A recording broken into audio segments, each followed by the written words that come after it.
Hello, friends. Welcome to the LeggLife podcast. My name is Adam. My name is Sherri. Sherri, Beth, what episode is this? 55. It is 55, halfway to 110. And I want to say, this is really cool to me because when we started the podcast, I didn't know realistically how long this would continue. Yeah, well, we didn't have a super great track record. No, 3 episodes, the last one, maybe. And so I didn't know how long this was going to go. But even more than that, I didn't know how long people would listen. Yeah. Because it's one thing to be like, oh, this is cool and new and let's listen. And then, like, it kind of trails off. Those guys again? And that's honestly kind of what I expected with podcasts, with our numbers. That it would, that we'd have good support at the beginning because our audience always supports us. They're just flipping amazing. Mm-hmm. But over time, that it would trail off. Right. However, It has not? It has not. I was looking at some numbers.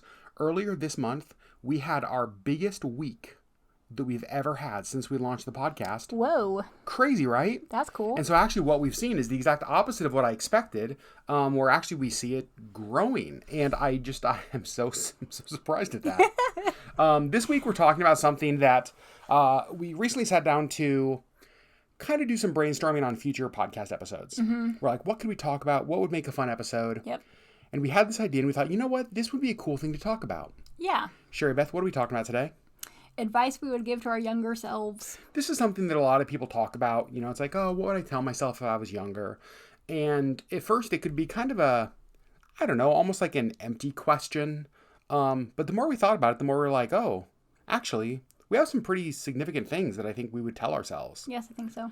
So we're just going to talk about that today. And Sherri, ladies first, if you had younger Sherri in front of you, you're sitting down probably over a cup of coffee, right? I didn't really start drinking coffee until college, actually. So the first thing you tell younger self, start drinking coffee. Start drinking coffee. It will change your life. So if you had younger Sherri across from you drinking whatever it was you drank, mm-hmm. What would you tell that Sherri? Let's start with number 1. Well, I'm going to start a little bit deep. Do it. So really the first thing that came to mind, and it might just be in light of, everything that's happened in the last year for me. But I think I would tell my younger self to hold on to the people in my life and the circumstances of my life and the dream of where I want my life to go with an open hand. Okay. Because I think, looking at what my life looked like in high school and the people that I was surrounded by and what I really thought that my life path was is really incredibly different than it is now. Yeah. But I don't think that's a bad thing. I think I'm really happy with my life the way that it is. But if you had told me 25 years ago that this is where I would be, I wouldn't have believed you. Specifically like what? Specifically in Alaska. Specifically not having children. Mm-hmm. Working as basically like a bookkeeper. Uh-huh. Not something I ever dreamed for myself. And so I think, in high school, I think that I had these people in my life that will always, always, always be in my life and we will always be best friends, which is not really the case. And, I in high school, I wanted to be an interior designer and I wanted to work from home so that I could raise our children. Mm-hmm. I wanted to be married and I wanted to, which I am, so yay. But is it official? Well, I think so. Okay, I didn't know for sure. I just wanted to make sure. We'll check the paperwork. Okay. But I feel like I had these dreams of this is where my life is going to go, and it's really, really not there. A lot of my life changed after my car accident when I was 16. Mm-hmm. Health-wise, my life changed a lot because of that, but also because of findings from that, like my EDS. Yep. And then what that has meant for me for the last 25 years and how that has really changed just the trajectory of my life is, things that I wouldn't have known to look for, I guess.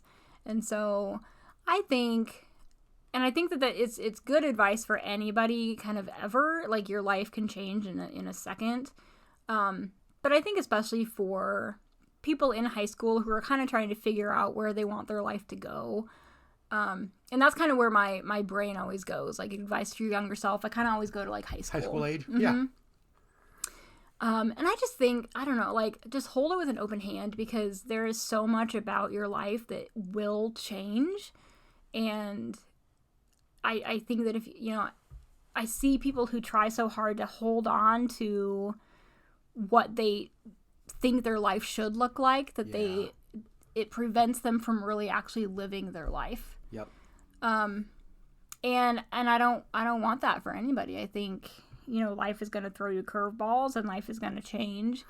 You're going to have really wonderful people come into your life, and you're going to have really wonderful people leave your life. And I think that you just need to kind of know that going into it. Like, people are going to come and go. Circumstances are going to come and go.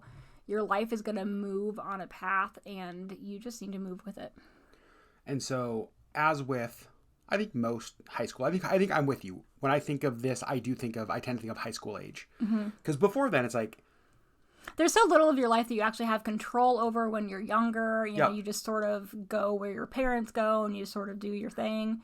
But I feel like in high school is kind of when you're figuring out, you know, where you're going to go to college, you know, who you're going to marry. Like, it's sort of, you know, you're putting yourself onto this path if you're going to marry. You know, it's I don't know. I think you're also in age in high school where you're starting to be okay taking advice. Yes. You know what I mean? Like, junior higher doesn't always, like, an elementary school student doesn't always, like, necessarily, it's like, hey, sit down. I have some wisdom to impart. I have some life advice for you at 10. Nobody it's like, cares. Bro, I'm trying to collect my Pokemons. like, get away from me, right?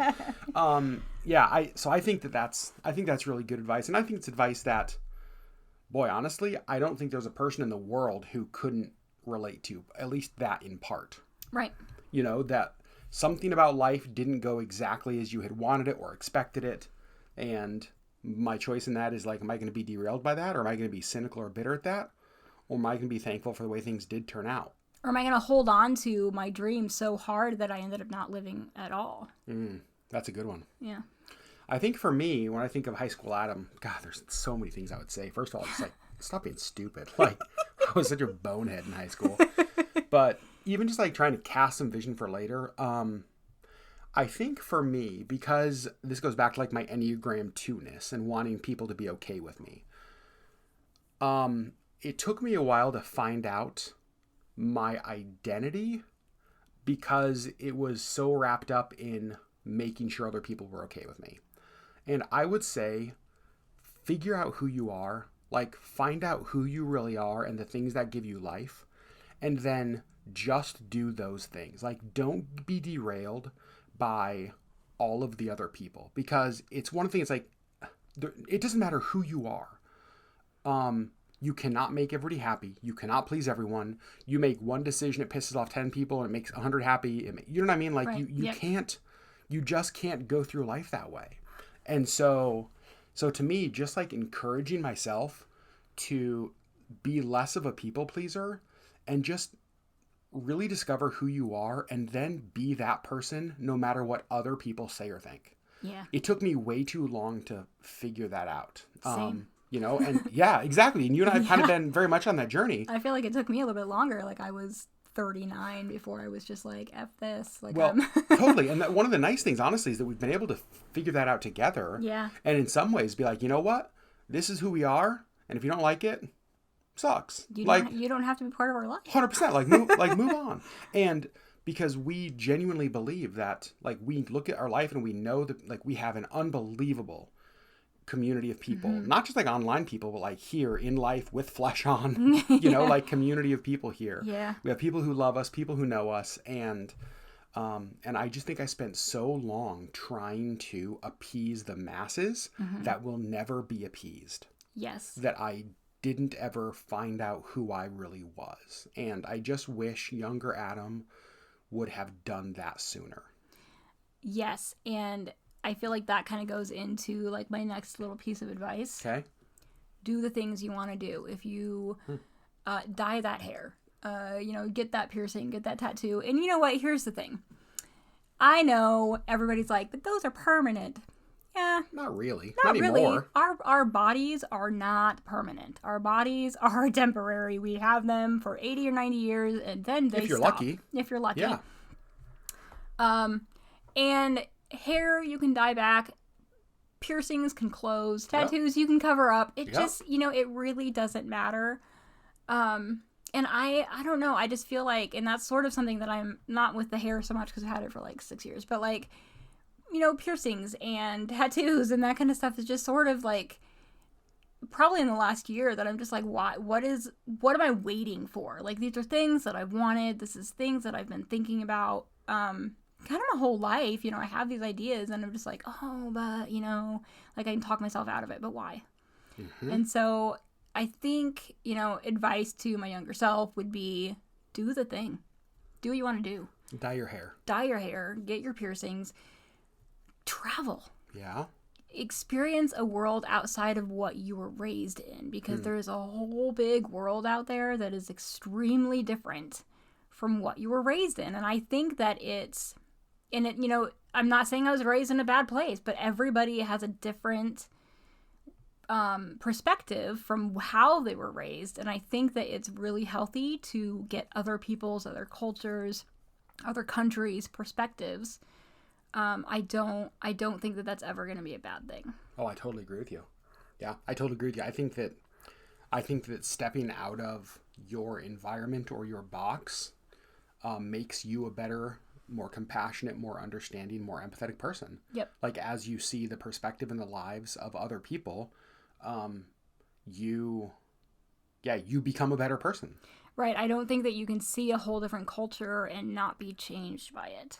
No, I completely agree. And I think that it's just really important to get out there and talk to different people, talk to people with different viewpoints than you, different religions, different everything, and get their viewpoints.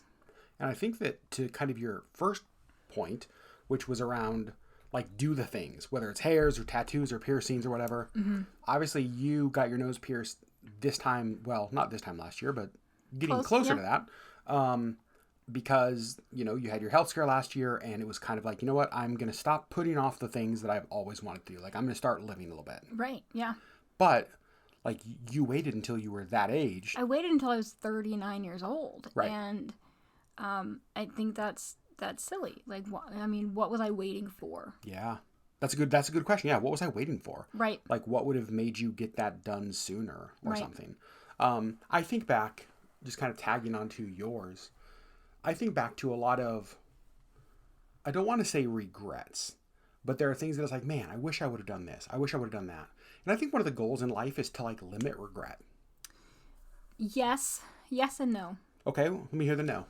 I think that there are things, I'm specifically thinking about your past because I know that there are things that you wish you had done differently, but I think that you wouldn't be where you are and who you are today without those things. 100% agree with that. And so for me, it's, I will say I am genuinely happy with the person that I am today. Right. I just really am. I think that I am a better version of myself today than I have been probably ever. A more true version of myself. I have stopped caring about a lot of the stuff that isn't important. Right. And a lot of the just negative stuff that I gave energy to for so long. Mm-hmm.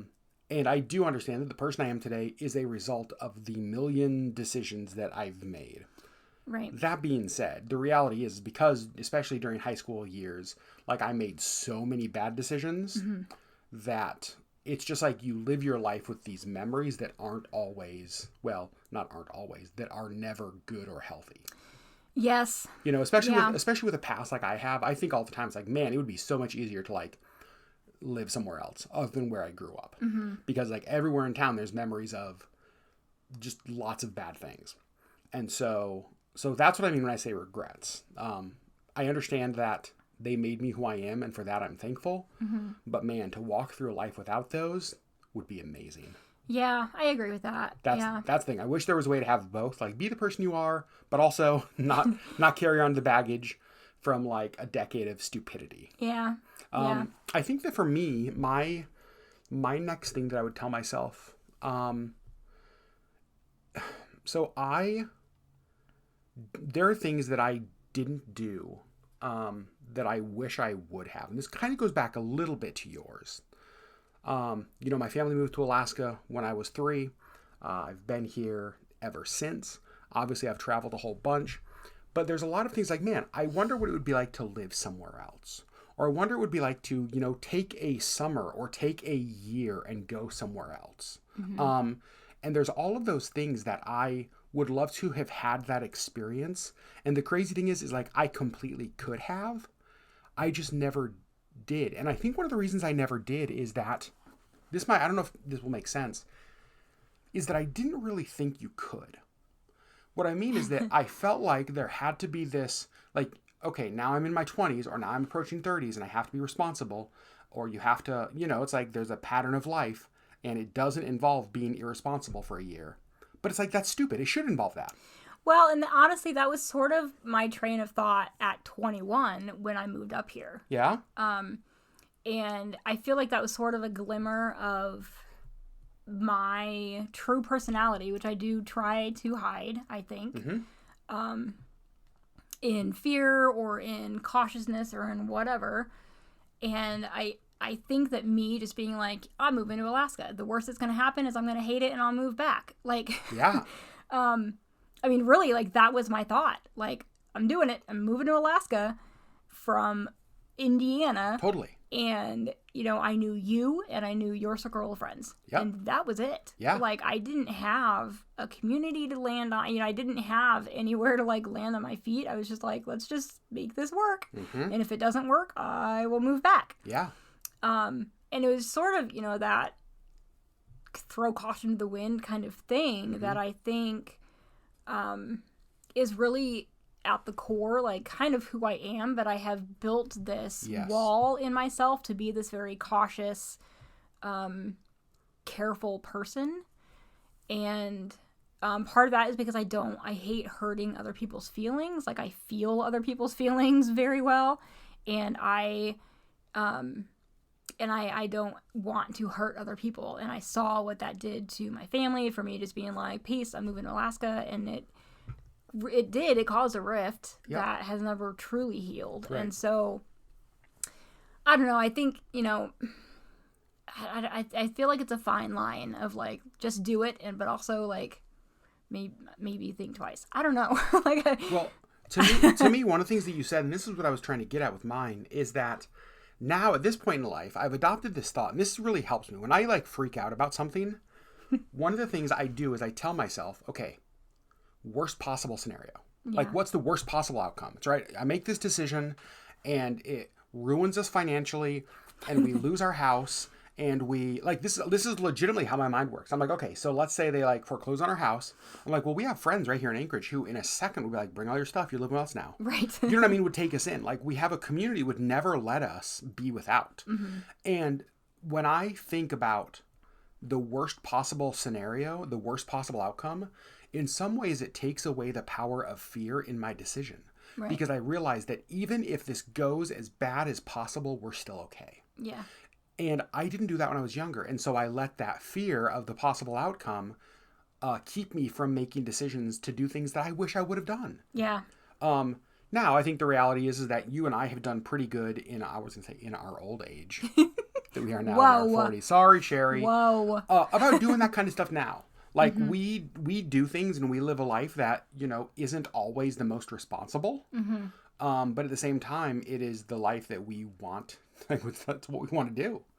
It's the life we want to lead. Yeah, but I do feel like we do still kind of walk that line but we can't do this or this or this because it's so irresponsible. And so we were talking a few days ago, well, maybe a couple weeks ago now, about what would it look like to go spend a month on a cruise ship. Like, we were looking at it was like a 30-day or 20-some day cruise. I think so, yeah. And we were like, oh, we could go do that. And we had the reality, like, we could do that. But then it was like, I have a job and I have all of the what ifs played in. We have our mortgage and we have completely. And so it's like we have those moments where it's like, let's go live on a cruise ship for a month. And then it's like, who's going to watch Missy? You know what I mean?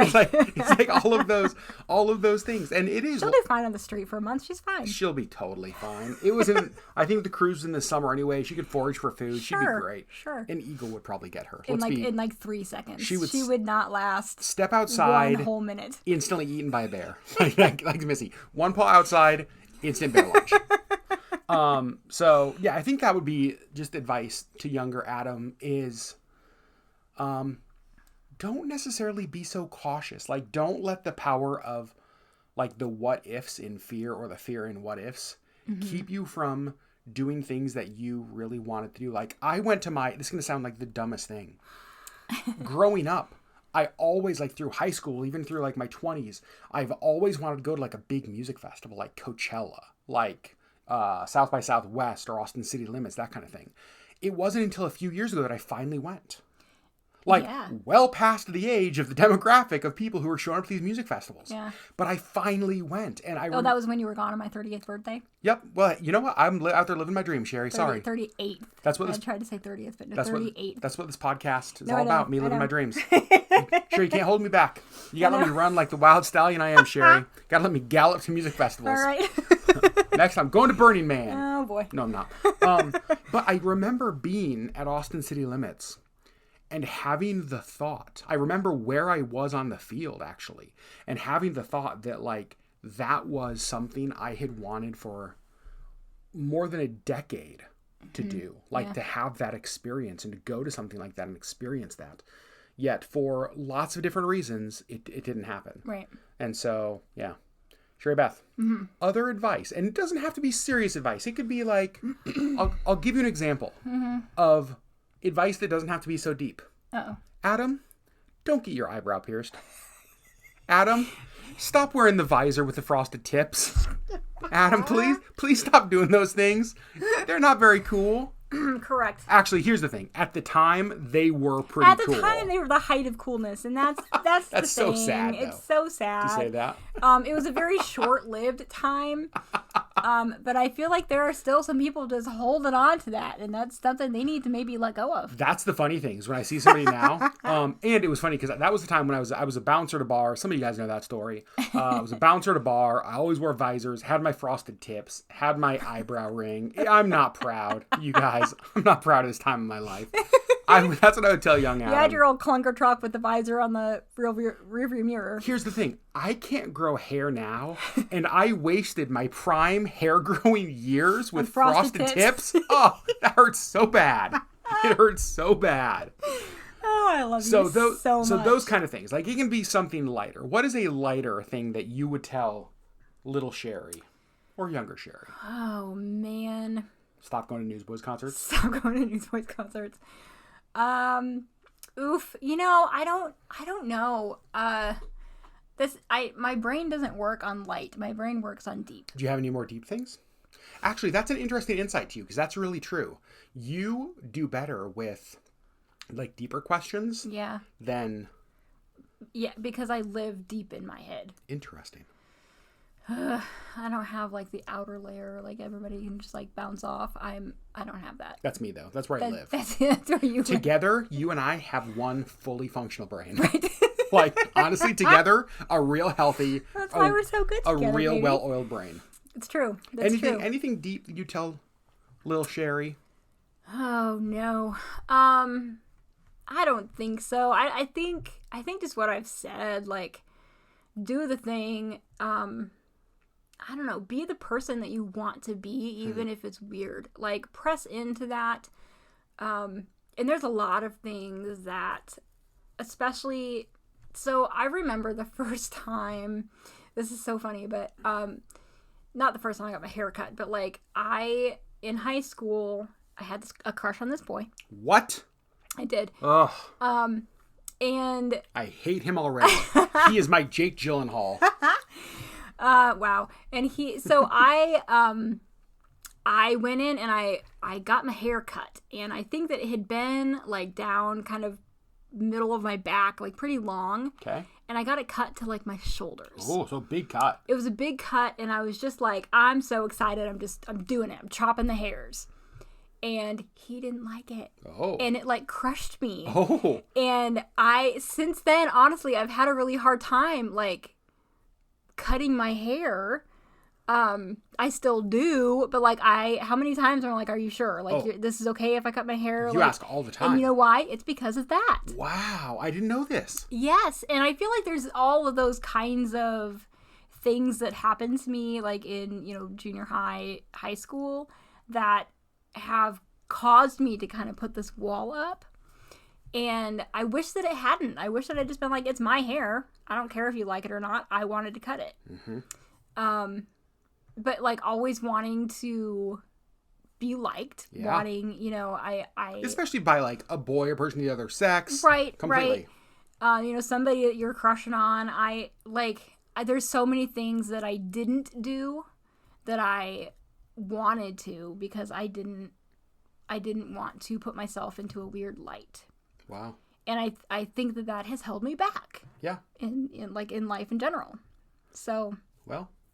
Do the thing. Who cares? If they're gonna not like you because you cut your hair, screw them. Screw you, Jake Gyllenhaal.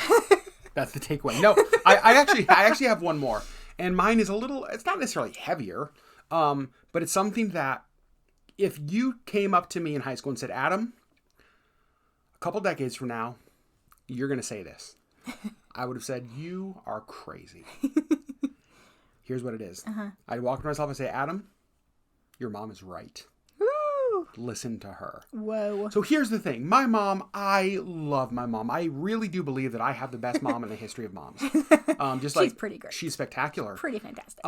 But my mom is like this love, peace, hippie, flower child of the 60s who never moved out of that mindset. And to me, it always was like, Mom, that's not how the world works. Like, that's a great t-shirt, but that's not the reality of the world. And as I've gotten older, and it's funny because when my brother and I get together, we talk about this. We say this all the time. It's like, can you believe that the older we get, the more Mom was right? It's like, are you kidding me? Dang it.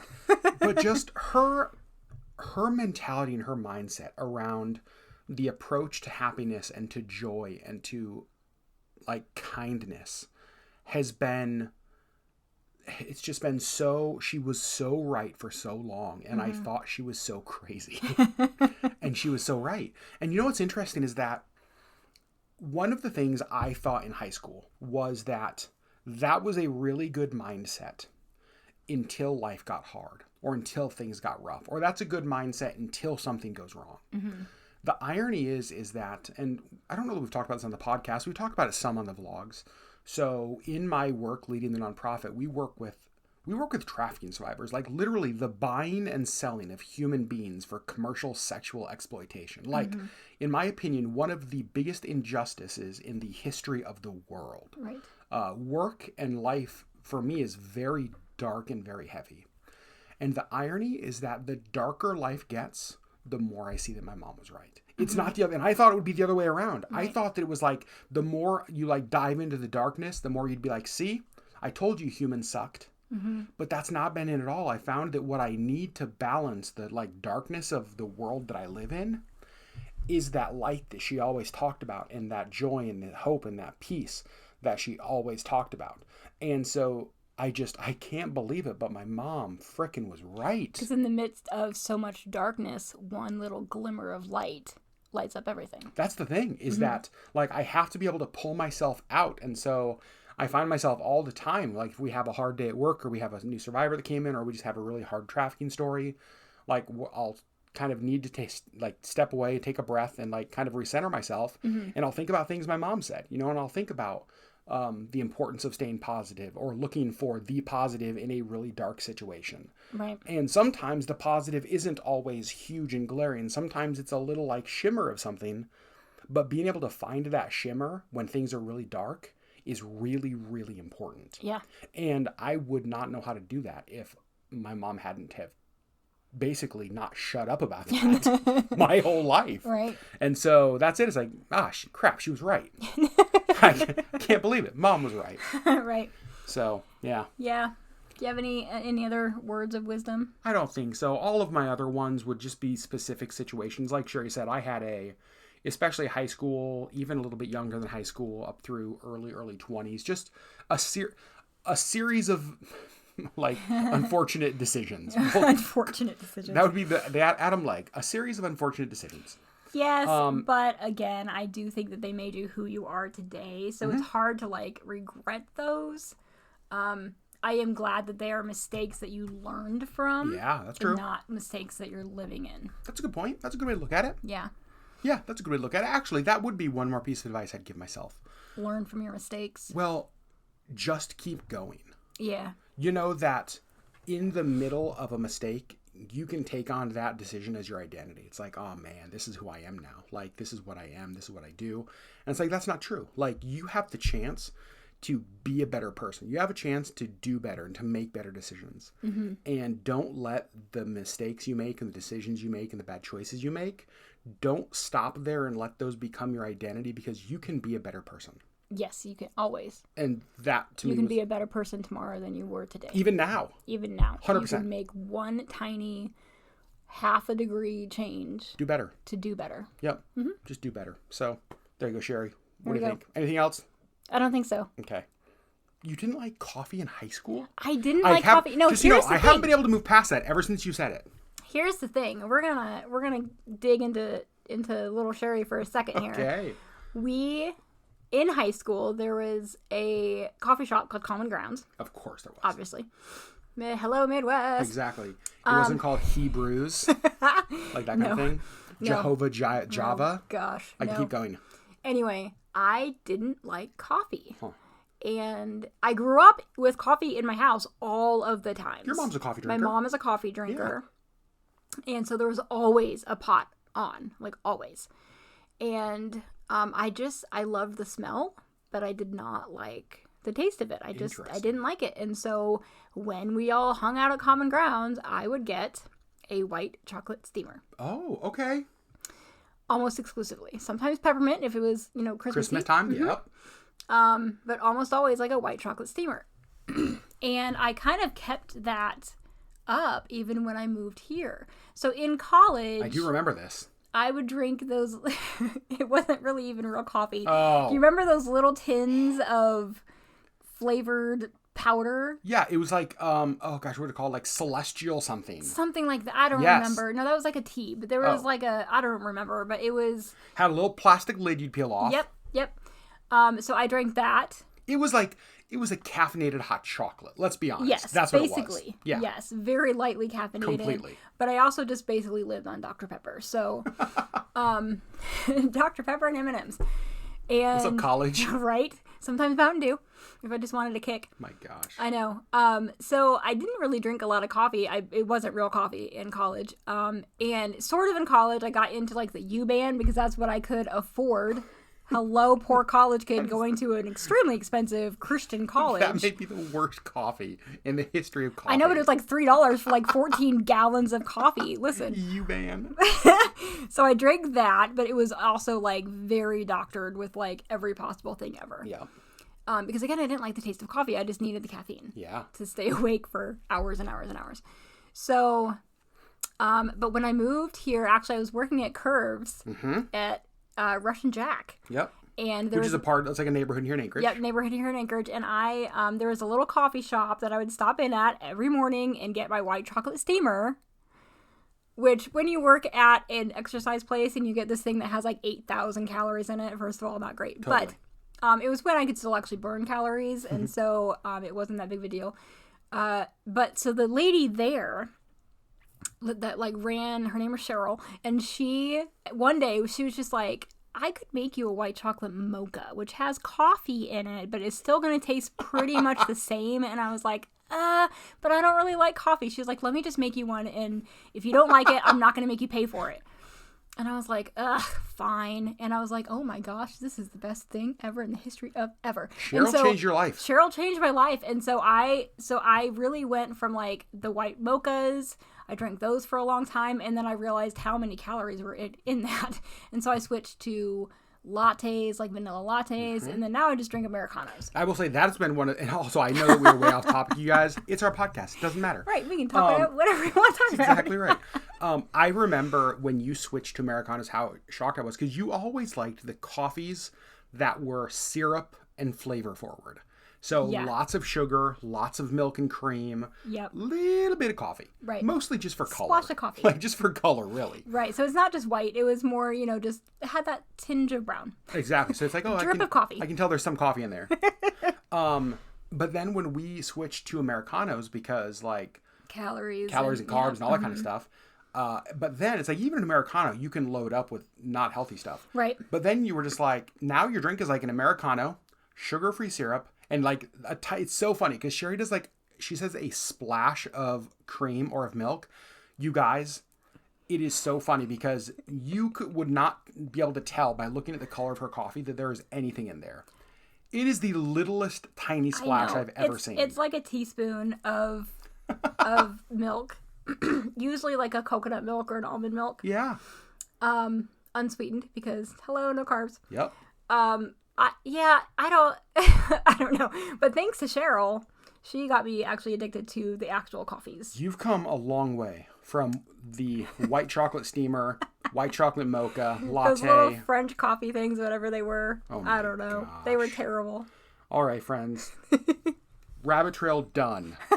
Maybe. So here's what we want to know. We want you to head over to YouTube. We want you to search LeggLife Podcast there on the YouTubes, and find this topic, this podcast, the advice to your younger self. And we want to hear from you in the comments. What advice would you give to your younger self? Yes. How do you like your coffee? Oh, jeez. We probably need to do just a coffee episode. Oh, gosh. We probably need to do a coffee episode. So yeah, what advice would you give to your younger self? Like, is there something that's like, you know what, I really needed to hear this, or this was a message that I really needed to sink in? Yep. And it doesn't have to be deep. It can be the silly things, but we're interested in the deep things too. It can be frosted tips and eyebrow rings. Don't do it. or it can be deeper things. We just want to hear from you. We love when you guys interact over there. So friends, again, episode 55. Thank you again for listening. Thank you again so much. Like I mentioned earlier, this month was our biggest podcast week we've ever had. It has just been growing, which is insane. And that only happens because of you guys. So thanks for the way that you support us, support our podcast. We love you, and we'll see you next week with episode 56 of the LeggLife Podcast. Bye. Bye.